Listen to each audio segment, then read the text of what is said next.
Quisiera compartir una verdad. Yo sé que a esta hora pues tengo que brincar y saltar y hacer muchas cosas, muchas payasadas aquí mientras predico para mantenerlo a ustedes despiertos. Porque en mi país, después que uno come, uno quiere pasar unos 15 o 20 minutos recostados en un sillón, descansando y después volver.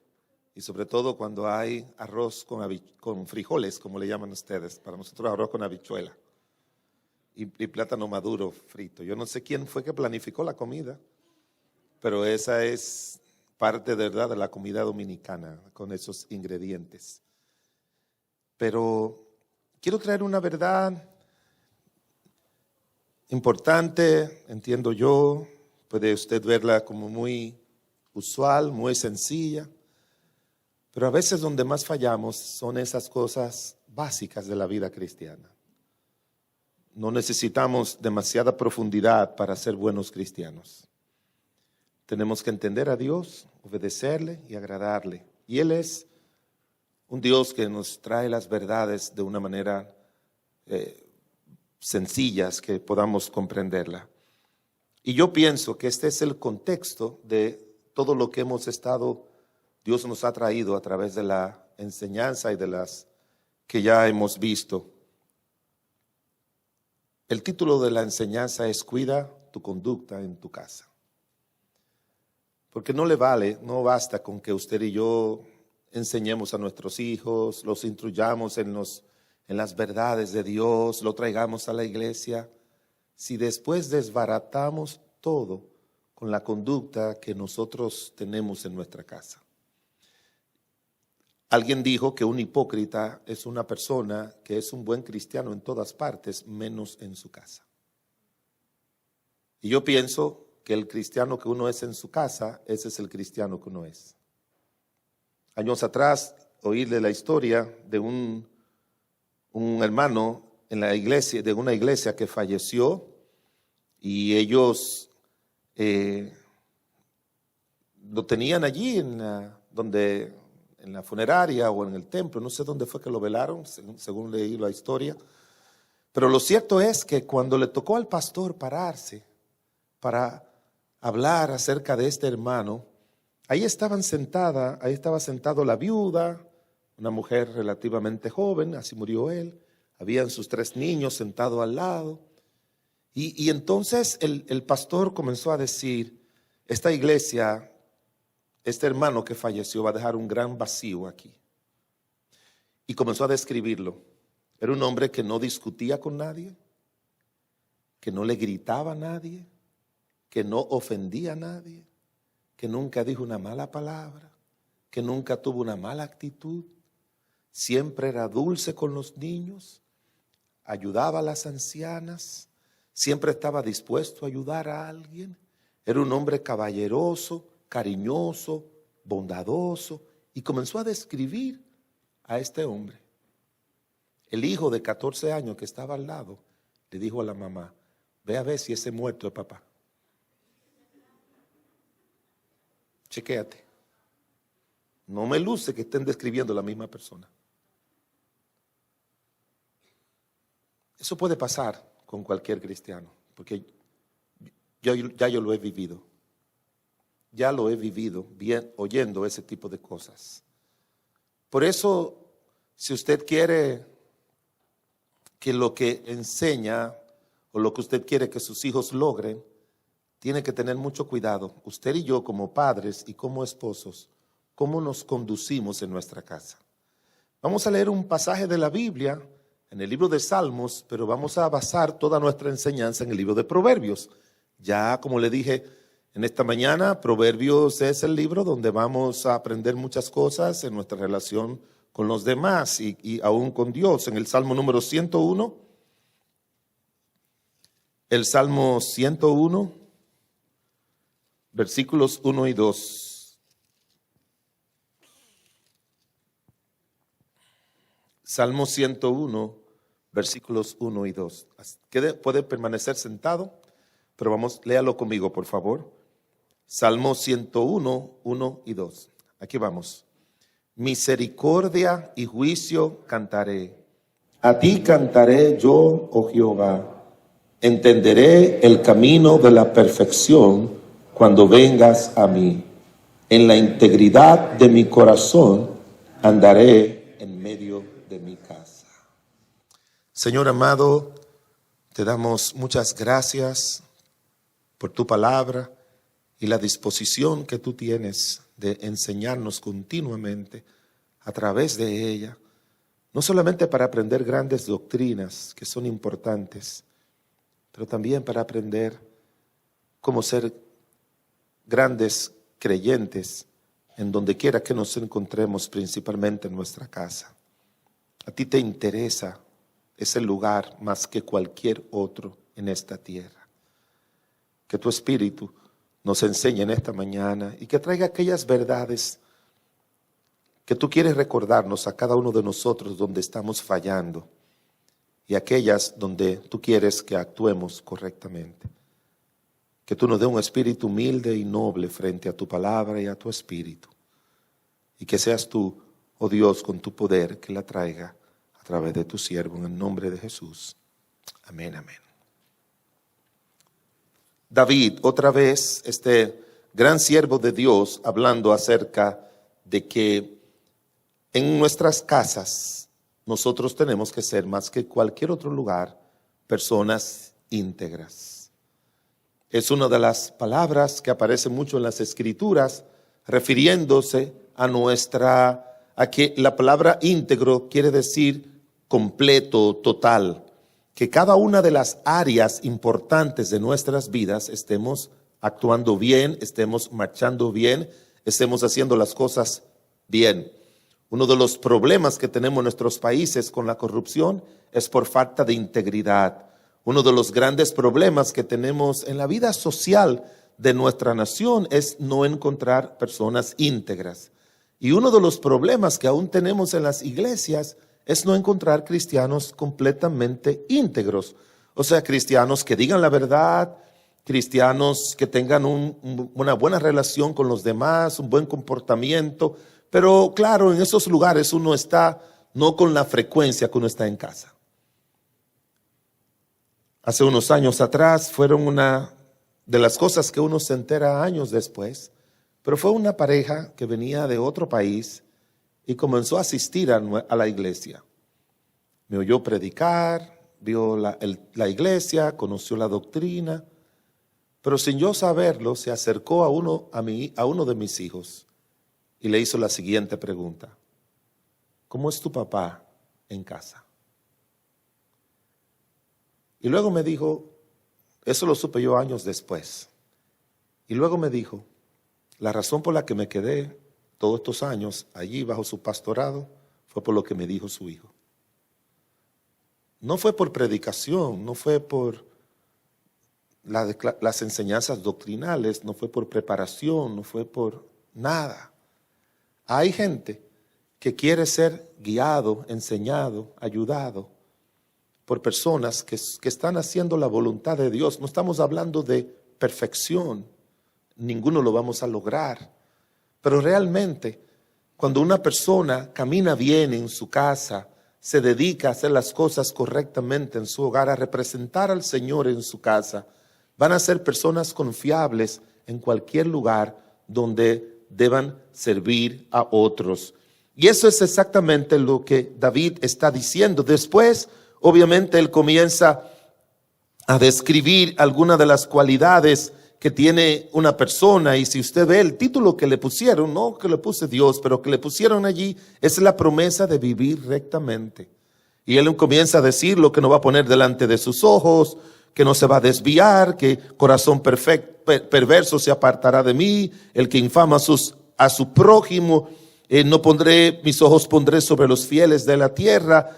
El versículo 7, no habitará dentro de mi casa el que hace fraude, el que dice mentira. Comienza a mencionar una serie de cualidades y de conductas que nosotros tenemos que exhibir en nuestras vidas, porque esa es la única manera de nosotros poder impactar a nuestros hijos. Usted sabe de una frase que dice que tus hechos son más fuertes que las palabras que dices. Y los hijos son las personas que están más pendientes a toda y cada una de las conductas y de las formas de actuar de nosotros en casa. Recuerdo una parejita que fue a la iglesia y venía de otra congregación hermana, pero el esposo, después que lo fui a visitar, el papá me dijo: pastor, las primeras semanas y meses que estuvimos en su iglesia, mi hija siempre venía a mi casa y cuando me oía actuar de una manera que no era la correcta, me decía: se lo voy a decir al pastor. Esa era la manera de amenazarlo, porque eso no fue lo que dijo el pastor. Los hijos siempre están, anoche hablamos de estar vigilante de nuestros hijos, pero nuestros hijos también están vigilando nuestra conducta, nuestras palabras, nuestra forma de ser, y eso es lo que los va a impactar a ellos. Y eso es lo que tenemos que cuidar cada uno de nosotros, sobre todo en esos momentos cuando estamos molestos, enojados con la esposa, con el esposo, con el hijo, con la hija. Cuando estamos en una condición muy vulnerable, tenemos que cuidarnos de cada uno de ellos. Yo quiero que me acompañen al libro de Proverbios y voy a utilizar, porque ese término, después de haberlo estudiado lo más que pude, el término justo, como le hablaba a los hombres allá abajo, el término justo es el término que mejor describe a un creyente, porque representa la armonía que tiene que haber entre lo que Dios ha hecho en ese creyente y la apropiación de los mandatos de Dios en la vida de ese creyente, que se refleja a través de su conducta. Y miramos, como vimos los hombres, que la primera descripción que da la Biblia de José, el esposo de María, que yo digo con toda certeza que fue la razón por la que Dios puso a su hijo bajo la dirección de un hombre humano, es porque José, dice la Biblia, era un hombre justo. Y si usted encuentra la historia de la salvación, no comenzó, hermanos, con un hombre llamado Juan el Bautista, que fue el precursor, y otro hombre Dios llamado Cristo. Cuando usted lee los evangelios, sobre todo los evangelios de Mateo y de Mateo y Lucas, la historia de la redención no comenzó con Juan el Bautista ni con el Señor Jesucristo. La historia de la redención comenzó con dos matrimonios.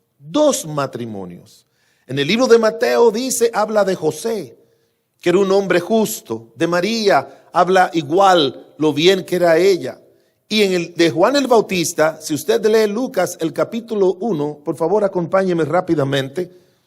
Lucas el capítulo 1, describiendo a los padres de Juan el Bautista, a Zacarías y Elizabeth, para que usted vea qué es lo primero que Dios toma en cuenta para traer a alguien que Él quiera usar en este mundo. Entiéndame eso, hermanos. Dios ya había planificado a Cristo desde antes de la fundación del mundo. Dios ya había planificado traer a Juan el Bautista. Dios ya había planificado hacer todo eso, pero no es solamente algo coincidencial a través de quienes los trajo. No lo es. Mire lo que dice de Zacarías y Elizabeth, capítulo 1 del libro de Lucas, versículo 5. Hubo en los días de Herodes, rey de Judea, un sacerdote llamado Zacarías, de la clase de Abías. Su mujer era de las hijas de Aarón y se llamaba Elizabeth. ¿Qué es lo que dicen las tres primeras palabras del versículo 6? ¿La recuerdan? ¿Qué dice? Ambos eran justos delante de Dios y andaban irreprensibles en todos los mandamientos y ordenanzas del Señor. La única vez que en la Biblia aparece una pareja de creyentes donde ambos se describen, un hombre y una mujer, que eran justos delante de Dios y que andaban en armonía e irreprensible. Su conducta era una conducta irreprensible porque su conducta estaba condicionada, su conducta estaba moldeada por los mandatos y las ordenanzas del Señor. Y ese es el espíritu que quiero dejarle en esta hora. Nuestra conducta en casa y donde quiera que nos encontremos, tiene que estar moldeada por una vida ajustada, transformada, por vivir a la luz de los mandatos y las ordenanzas del Señor en nuestra casa y en nuestras vidas.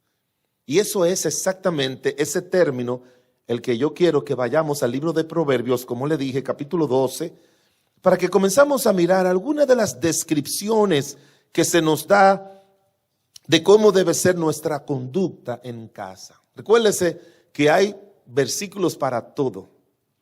A veces gente me dice, pastor, ¿me puede decir algunos versículos de la Biblia que me ayuden a mí en mi vida matrimonial? Yo les respondo por algo que dijo un autor, que yo no le puedo decir que él estaba totalmente en lo cierto, pero tiene mucho sentido. Paul Tree, en un libro que se llama ¿Qué estaba esperando?, que habla del matrimonio, él dice que todos los versículos de la Biblia son versículos matrimoniales, porque de una manera u otra nos enseñan a nosotros algún principio que tiene que ver con nuestra vida matrimonial. Y cuando usted tiene una mente bíblica, eso le va a producir una conducta bíblica, una conducta que honre y exalte a nuestro Dios, porque la palabra de Dios es la que transforma. En el libro de Proverbios, el capítulo 12, versículo número 7, ¿alguien de ustedes que se esté durmiendo para que se despierte leyéndolo, por favor? ¿Hay alguien ahí que esté medio dormido? Léalo para que participemos, no sea una prédica, sea una enseñanza, un estudio bíblico, una clase bíblica. Proverbios 12:7. ¿Nadie? Adelante. Dios trastornará a los impíos y no serán más, pero la casa de los justos permanecerá firme. Muy bien. El primer principio es cuida tu espiritualidad en tu casa. Cuida tu espiritualidad en tu casa. El Señor hace el contraste en lo que Él va a hacer con los impíos, aquellos que no toman en cuenta a Dios, y lo que Él va a hacer con los justos, aquellos que toman en cuenta al Señor. Cuando yo hablo de espiritualidad, me refiero a una vida donde todo lo que nosotros hacemos, decimos, hablamos, practicamos, todo es tomando en cuenta al Señor. Que somos guiados por el Señor, que somos guiados por el Espíritu Santo de Dios. La espiritualidad no es algo meramente de prácticas religiosas. La espiritualidad es el reflejo del control y de la influencia que ejerce el Señor sobre nuestras vidas. Y eso es algo que no tiene que evaluarlo otros, aunque otros están pendientes de nosotros, es algo que tenemos que evaluarlo nosotros mismos. La palabra de Dios utiliza mucho el término examinarse. Hay un versículo que dice, examinaos si estáis en la fe. ¿Lo han leído? Cuando el apóstol Pablo lo dijo en 2 de Corintios, cuando veía que la conducta de esos hermanos de Corinto como que no se parecía a la conducta de cristianos. Examinaos vosotros mismos si estáis en la fe. En 1 de Corintios 11, cuando habla de la Santa Cena, dice la Biblia, si pues nos examinásemos a nosotros mismos, no seríamos condenados. Mas siendo condenados, somos castigados por el Señor. Nos habla acerca de examinarnos, que cada día de nuestras vidas nosotros estemos haciendo ese análisis. Y si se nos resulta difícil, podemos hacer lo que dice la Biblia en el libro de Salmos 139. El salmista le dice, examíname, oh Dios, y pruébame. Y mira a ver si hay en mí camino de perversidad y guíame por camino eterno. Cuando usted estudia educación y ya está terminando, usted tiene que hacer lo que se llama prácticas docentes. En las prácticas docentes usted tiene que ir a una escuela, le dan un plan de clase, el contenido de ese día, usted prepara su plan de clase, su propósito, su contenido, las actividades que usted va a hacer con los alumnos, todo eso, todo tiene un engranaje ya que nos enseña en la universidad. Usted tiene que pararse frente a los alumnos y va a haber una profesora o alguien allí que va a estar examinando lo que usted hace y lo que usted dice. Y le examina su postura y le dicen que escriba en la pizarra. Y hay niños ahí, como le ha pasado a muchos, que los niños le decían, profesora, esa palabra no se escribe así. Así le decían. O el examinador le decía, tú no usaste bien el idioma, o tú no te diste a entender, tú no lograste tu propósito. Siempre hay alguien que nos está examinando. Antes que alguien nos examine, tenemos que hacerlo nosotros. Y siempre estar mirando eso con la ayuda del Señor. Y usted dirá, bueno, es que hay cosas que quizás están en mí que yo no lo entiendo. Salmo 19 dice, ¿quién podrá entender sus propios errores? Líbrame de los que me son ocultos. Usted tiene que saber que hay males en su vida que salen en su conducta y que usted no sabe de dónde viene. Por eso el salmista dice, ¿quién podrá entender sus propios errores? Porque la mayoría de nosotros tenemos la tendencia de que cuando alguien nos habla de nuestros errores, nosotros tenemos la tendencia a justificarlo o a darle una explicación acerca de eso. ¿Y sabe qué? Que en psiquiatría dicen que hay personas que tienen daños intrapsíquicos, que están dentro de lo más profundo de su ser. ¿Y qué ventaja tiene el creyente? Que para el Hijo de Dios eso no es una sentencia de que esas cosas no pueden ser cambiadas. Porque en el libro de Hebreos 4:12 dice que la palabra de Dios, ¿cómo es?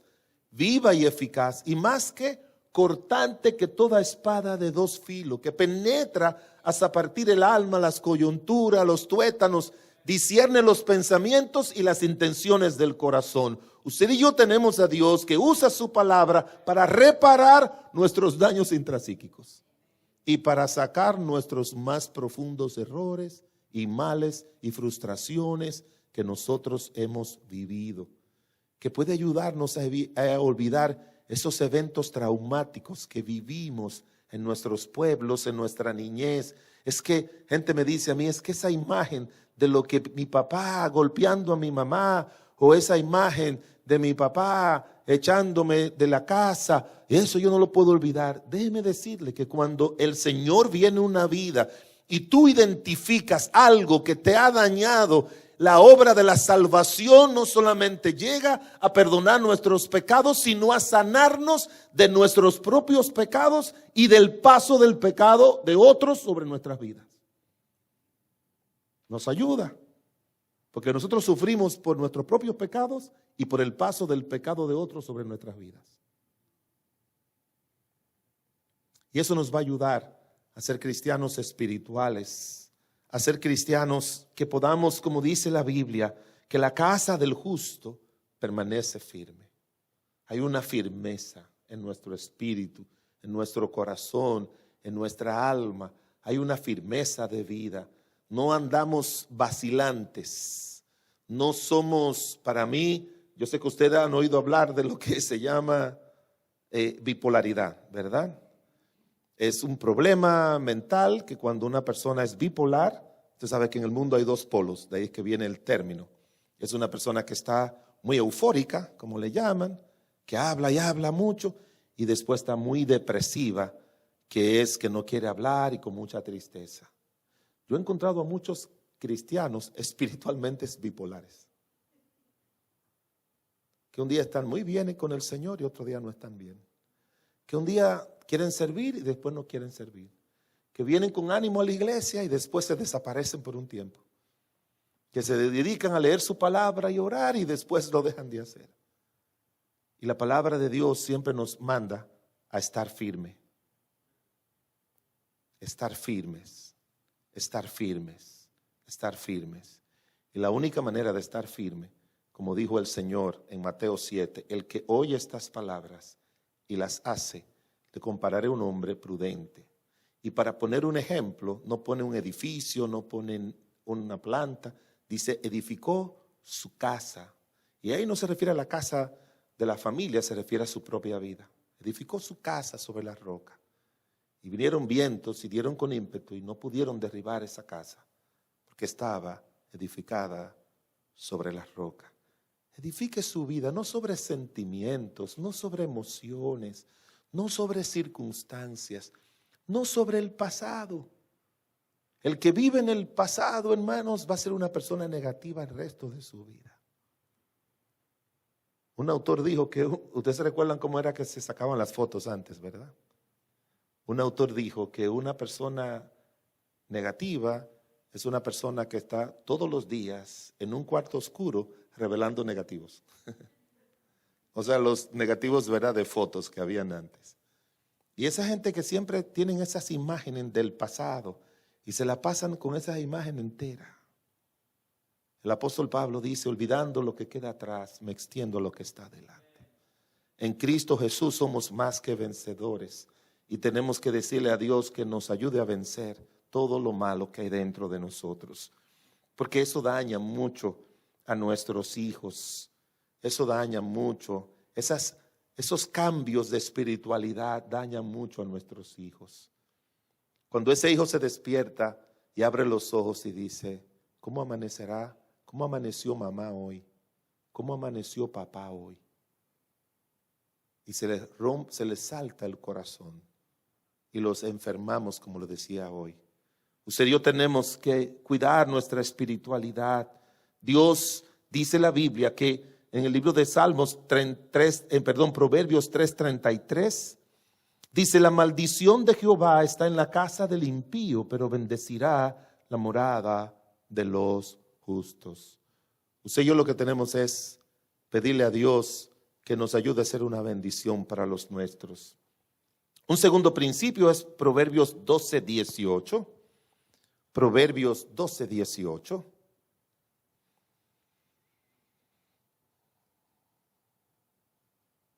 Proverbios 12:18. ¿Hay otro que esté medio dormidito que quiera leerlo? Proverbios 12:18. A ver, allá atrás, hermana.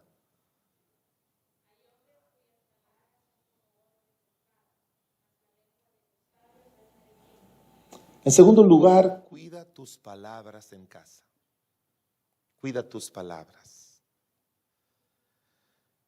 Eso es algo que tenemos que cuidar, nuestras palabras. Ahí podemos hablar tantas cosas, tantas cosas. Hay palabras que son como golpes de espada. De gente que uno no ama, uno no olvida una agresión física. Uno no olvida una agresión física. Y por eso personas han matado a otros, humanamente hablando, por una agresión física. Pero esos son hablando con personas, con enemigos o con personas con quien uno discute en la calle o lo que fuera. Pero en la casa, un golpe se puede perdonar, pero una palabra hiere más que un golpe. Cuando viene de la gente que uno ama o que dice que ama a uno. Yo les decía esta mañana a los hombres que hay 3 tipos de violencia tipificados. Violencia emocional, violencia verbal y violencia física. Y en las casas de los cristianos quizás no hay mucha violencia física, pero hay mucha violencia emocional y verbal. Y quiero decirle algo a los hombres. La Biblia dice, en Colosenses capítulo 3, versículo número 19, maridos, amad a vuestras mujeres y no seáis ásperos con ellas. Eso significa, no seáis amargo al hablar. Porque nosotros los hombres a veces somos muy amargos al hablar. Pero hermanas, el libro de Proverbios habla mucho acerca de la mujer contenciosa. Que es mejor vivir en un rincón del terrado en Canadá a temperatura de medio, eso es lo que yo leí aquí. Mejor es vivir en un rincón del terrado por allá, por el norte de Canadá, sin sin protección en febrero, que en casa espaciosa, con calefacción y una mujer rencillosa.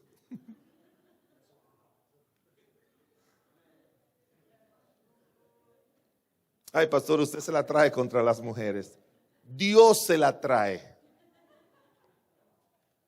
¿Usted ha leído el libro de Proverbios? Habla muchísimo de la mujer contenciosa. Muchísimo. Muchísimo. Yo oí de una pareja así, que esa señora, mire, era, oh, que tú le diste hacer esto, que tú aquello, pero mi amor, ya no, que tú no hiciste aquello. Y en ese momento el señor entró al baño y él cerró la puerta. Y ella en la puerta ahí, mira, que tú esto, que tú hiciste lo otro, que tú no debes ser así, que tú no debes tratar. Y él le decía, pero déjame, porque no me va a salir nada con ese pleito, así le dijo. No, pero tú eras así. Entonces le abrió la puerta, ya terminó todo, y abrió la puerta y salió, y le dio vueltas y vueltas y vueltas, y donde quiera que él iba, era recordándole lo malo que había hecho. Hermanos, hermanas, ¿sabe lo que dice la Biblia en Proverbios 31? Que la mujer virtuosa abre su boca con sabiduría. Ustedes tienen el derecho de corregirnos a nosotros. Se lo digo. Tienen el derecho de decirnos, mi amor, eso está mal. Pero tienen que tener cuidado como lo hacen.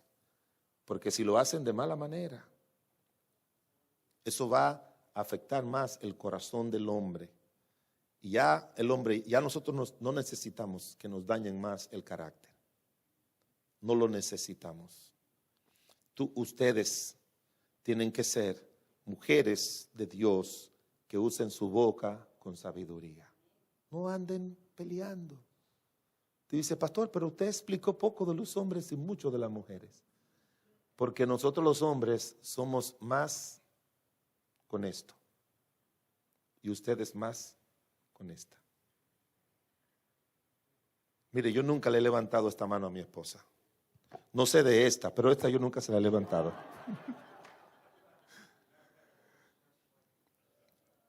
Pero ustedes no siempre abren la boca con sabiduría. Yo le doy clase de formación humana, como le llaman esa materia, a los de último año de la secundaria en el colegio de nuestra iglesia.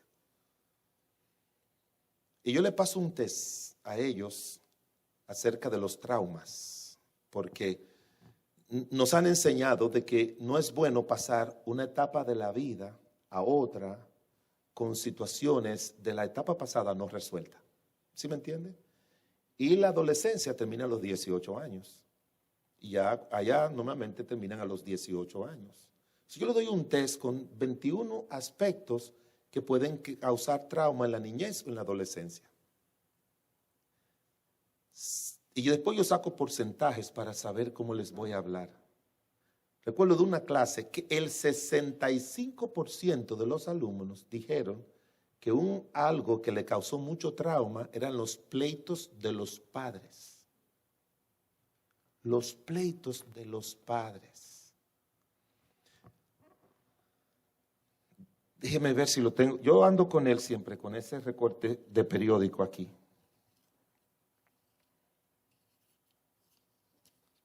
Mire, este es el periódico principal de nuestro país, que yo lo leo todos los días, de años lo recibo, pago por eso, para que me lo manden.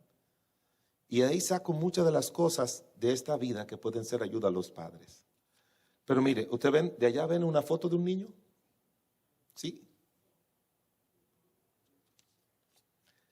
Esto es del periódico Listín Diario del jueves 12 de noviembre del 2009. Y dice, asimismo, el título dice, huyó en medio de una pelea familiar. Descubren su cuerpo en un río cerca de la frontera belga.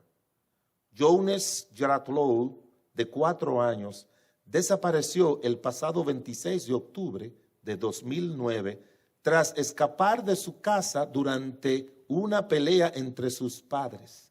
La policía belga halló antier su cuerpo en Comines.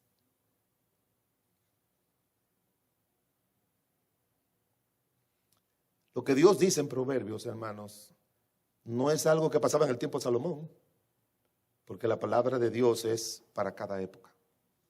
Eso sigue pasando. Tengan mucho cuidado cuando sus hijos se quieren ir de la casa. Tengan mucho cuidado con eso. Yo le pregunto a los muchachos de allá,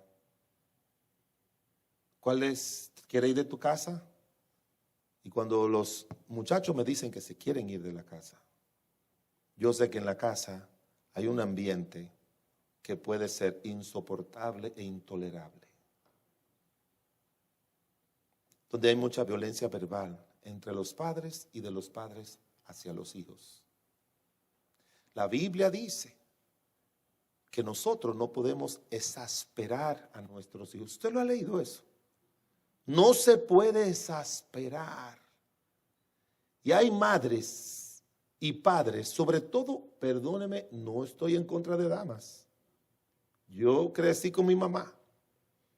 Y esa señora era muy fuerte y firme en disciplina, pero no con su boca. Mi esposa lo sabe. Yo no estoy defendiéndola. No con su boca. Nunca. Nos daba castigo, pela. Nos corregía fuerte, pero nunca con su boca. Nunca. Mi papá, el tiempo que vivió en nuestra casa, igual. Yo no vengo de un ambiente así. Y eso ayuda mucho el alma de un hijo. Pero yo he visto a muchos que vienen de ambientes así, que están locos de irse de su casa. Locos de irse de su casa. Y nosotros tenemos que tener mucho cuidado, porque lo normal es que nosotros tratemos de echar a nuestros hijos de la casa, que no se quieran ir. No por vagos, porque si son vagos y se quieren quedar ahí, bueno, eso es otra cosa. Pero lo normal es que los hijos no andan con prisa para irse de su casa. No, yo batallé mucho cuando me iba a casar. No era que no quería casarme, porque me casé medio obligado por el asunto del ministerio. Ella y yo estábamos estudiando los dos bien, no teníamos planes de casarnos todavía, teníamos como un año siendo novios. Yo estaba estudiando en el instituto bíblico, ella también se entró a estudiar, pero el pastor nos dijo, mira, ya sería bueno que ustedes se casen, y yo tuve que terminar mis estudios estando casado. Pero yo no quería dejar mi casa, no quería dejarla. Ni mis hermanas, yo tengo hermanas igual. Uno tiene que tener cuidado del ambiente a través de las palabras. Porque como dice este pasaje aquí, que ya les leí en el libro de Proverbios, hay palabras que son más fuertes que golpes de espada. Pero dice, mas la lengua de los sabios es medicina. Recuérdese que del capítulo 10 en adelante de Proverbios, si usted lo busca, son proverbios de contraste. Así mismo lo dice. Proverbios de contraste. Te dice una cosa buena y la otra mala. Seguimos avanzando. Proverbios 14:29. ¿Alguien que pueda leerlo, por favor? Proverbios 14:29. Alguien que ya esté casi entrar en los brazos de Morfeo. ¿Sabe quién es Morfeo?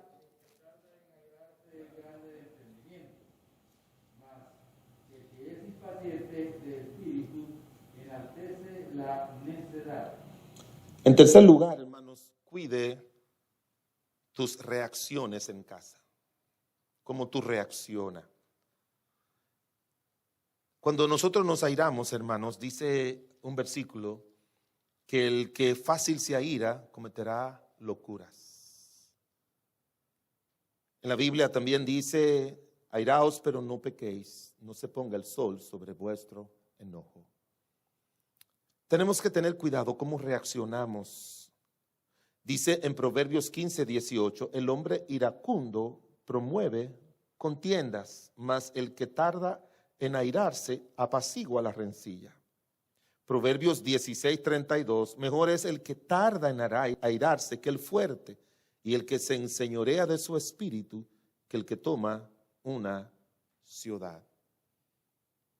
No hay ningún problema en enojarnos y en molestarnos por algo malo que haga en la casa el esposo, la esposa, los hijos, quienes fuesen. Pero tenemos que tener mucho cuidado de cómo reaccionamos, de cómo nosotros controlamos la ira, porque es difícil controlar la ira. Lo más fácil es que la ira nos controle a nosotros y nos haga actuar de una manera incorrecta. Tenemos que cuidar nuestras reacciones, tenemos que cuidar todos esos sentimientos negativos que tenemos dentro de nosotros, a los que hace alusión el apóstol Pablo allí en el libro de Efesios, cuando dice: quítese de vosotros amargura, enojo, ira, gritería, maledicencia y malicia.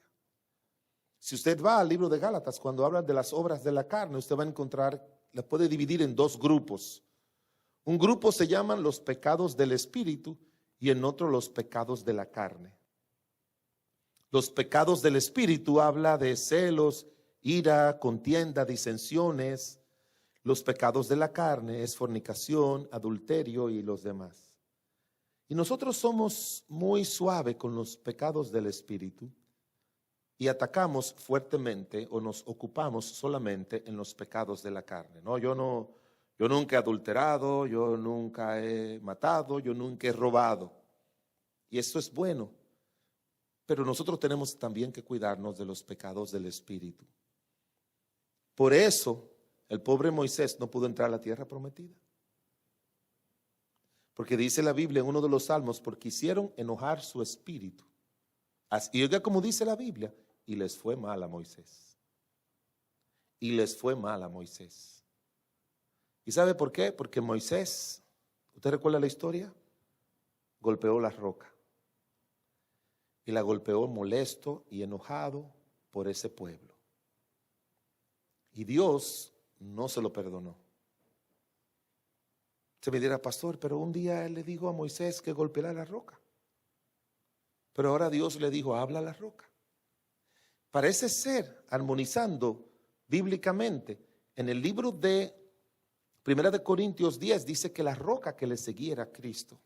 Lo más que uno puede asociar o interpretar es que Cristo, la roca, debía ser golpeado una sola vez, como él fue golpeado en la cruz del Calvario, y salió, que dice la Biblia, salió su sangre y también salió al final agua. ¿Usted lo recuerda cuando le entraron la lanza? Salió sangre primero por la cruz y después agua. Y el Señor le dijo la segunda vez: habla a la roca. Y él la golpeó. Porque después de la obra redentora de Cristo en la cruz del Calvario, para salir algo de Cristo no hay que crucificarlo de nuevo, sino hablarle que si confesares con tu boca que Jesús es el Señor y creyeres en tu corazón que Dios le levantó de los muertos, será salvo. A Moisés le fue muy mal por eso. Y a nosotros nos puede ir muy mal también. David por poco mata a todos los descendientes de Nabal y Abigail porque se enojó porque Nabal no le dio la comida que él necesitaba. Y se iba a correr para allá para matar a todos los de allá. Se apareció Abigail. Abigail se arrodilló, le habló y le dijo: bienaventurada eres tú, que Dios te mandó delante de mí. Y Abigail le dijo: tú vas a matar sangre inocente. Le dio lo que él necesitaba en cuanto a los materiales, pero también lo reprimió duramente, porque él por enojo iba a matar a gente que no debió, que no le había hecho nada malo. Tenemos que tener sumo cuidado, hermanos, sumo cuidado con nuestras reacciones en nuestra casa, las reacciones cuando discutimos, cuando tenemos desacuerdo. Yo tengo un amigo que estudiamos juntos en la universidad. Él no es creyente, pero se llama Lázaro. Es un buen hombre. Y un día después, muchos años después, yo lo vi. Y yo había estado en su casa, conozco a su familia, viene de una muy buena familia. No son creyentes, les digo, pero una familia muy unida, muy trabajadora. Tenían una panadería muy grande. No sé si le llaman panadería igual aquí. Y un día yo me lo encontré en un restaurante y lo saludé y hablé con él. Y le dije: dime de tu familia. Y me dijo: mira, Agüero, como nos decíamos a veces por nombres y apellidos, yo me separé de mi esposa con 3 hijos. Yo le dije: no, tú estás haciendo chiste. Tú no eres creyente como yo, Lázaro, yo te prediqué. Pero tú eres un buen hombre, de buena familia. Y hay un código que nos han enseñado a nosotros, que si una persona viene de un hogar donde no hubo divorcio, es difícil que tenga el código de divorcio en su cabeza. Y si viene de un hogar destruido, ya uno sabe que eso de una manera u otra es una solución que puede estar en su mente. Yo le dije, ¿qué pasó? Le digo, yo le dije a ella cuando nos casamos, nunca me diga que me vaya de la casa. Podemos tener todos los desacuerdos del mundo, podemos tener todas las situaciones del mundo, pero te voy a pedir de favor, eso nunca lo diga. Nunca lo diga. Y me dice, y una semana después tuvimos un desacuerdo y me dijo, ya te recogí toda tu ropa, vete de la casa, vete para donde tus padres. Y él agarró toda su ropita y se fue a la casa de sus padres. Una semana después, ella fue a buscarlo y le dijo, regresa. Y le dijo, yo te dije a ti que nunca dijera eso. Yo no voy a regresar. Y nunca regresó. Yo le dije, si tú me hubiese pedido consejos, yo te hubiese dicho que no todo lo que uno dice es, o sea, que ella diga algo o que tú pienses así, no tiene más valor que lo que significa la familia. Pero a la misma vez, mis queridos hermanos, tenemos que entender que cada uno de nosotros tenemos aspectos de nuestras vidas y sobre todo cuando se lo anunciamos a nuestras esposas y a nuestros esposos y le decimos, nunca diga eso, nunca reaccione de esa manera, y eso hay que respetarlo. Tenemos que tener cuidado. Una hermana mía, casi una hermana que me da pena que ya, si yo estoy orando para que Dios haga un milagro, pero quizá va a morir ahí en Estados Unidos. Ella un día le dijo molesta, cristiana, a su marido, no, porque si esto sigue así nos divorciamos. Le dijo, mira, tú me puedes decir lo que tú quieras, pero yo sufrí mucho con el divorcio de mis padres. No mencione esa palabra en mi vida. Ella me dijo, me avergoncé y nunca más mencioné esa palabra. Usted tiene que tener cuidado que nuestras reacciones sean superiores al mal que estamos enfrentando. Bueno, hermanos, ya se nos fue el tiempo, pero tiene que cuidar tu espiritualidad, tus palabras, tus reacciones. En cuarto lugar, cuida tu mal carácter en casa. Dice en Proverbios 17:1, mejor es un bocado seco y en paz que casa de contiendas y llenas de provisiones. Como ya le dije, no tengo que explicarlo. Jehová asolará la casa de los soberbios, pero afirmará la heredad de la viuda. Tenemos que tener cuidado con el mal carácter en nuestras casas. En quinto lugar, tenemos que cuidar el tesoro que Dios nos da en casa. Proverbios 21:20, tesoro precioso y aceite hay en la casa del sabio, mas el hombre insensato todo lo disipa. Hermanos, la mayoría de los cristianos han aprendido que el 10% le pertenece al Señor. Yo espero que usted entienda eso, que de lo que Dios nos da, el 10%, el diezmo, tenemos que traerlo al Señor. No a la iglesia, sino al Señor. La iglesia es el intermediario, pero es al Señor a quienes nosotros diezmamos. Sí, yo sé que solamente voy a oír un solo amén. Nosotros le diezmamos al Señor. Mi mamá a los 8 años me enseñó a diezmar y hasta el sol de hoy yo lo hago. Y he oído gente diciendo, el 10% le pertenece al Señor y el 90% a nosotros.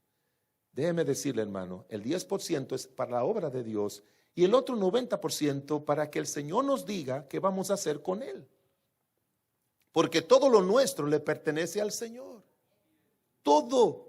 Y hay gente que son expertos disipando lo que Dios le da. Como dice la palabra de Dios aquí, el insensato lo disipa. En la casa del sabio,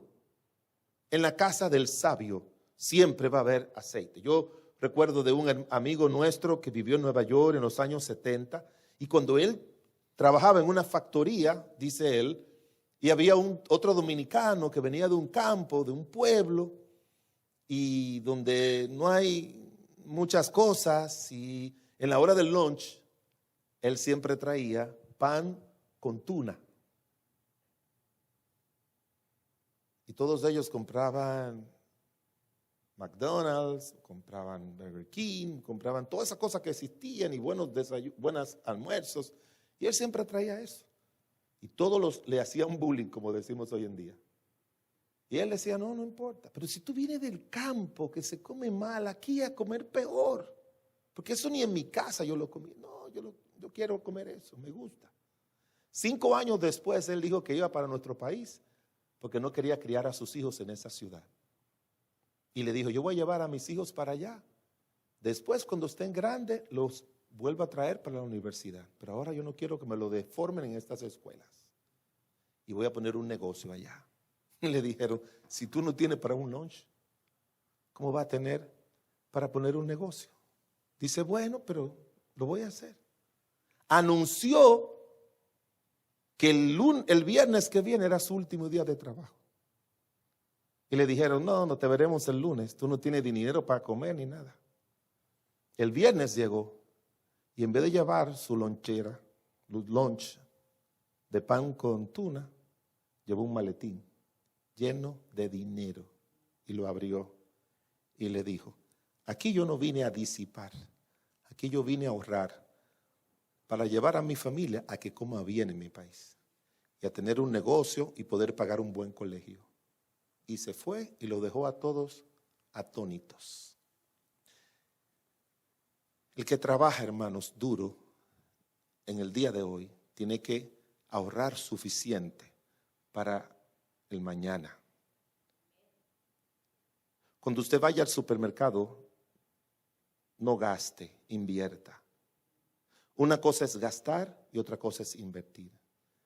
Usted puede gastar en el supermercado o puede invertir en el supermercado. Usted puede gastar en la tienda comprando sus zapatos o usted puede invertir comprando sus zapatos.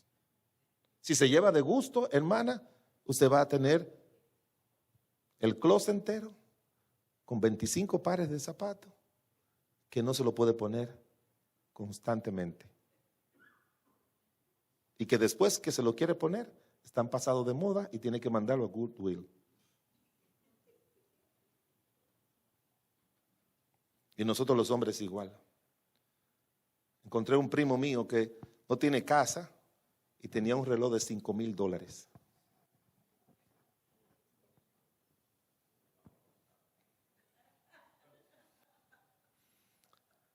Hay gente que cuando estaban dando cerebro en el cielo, ellos no pudieron llegar a tiempo.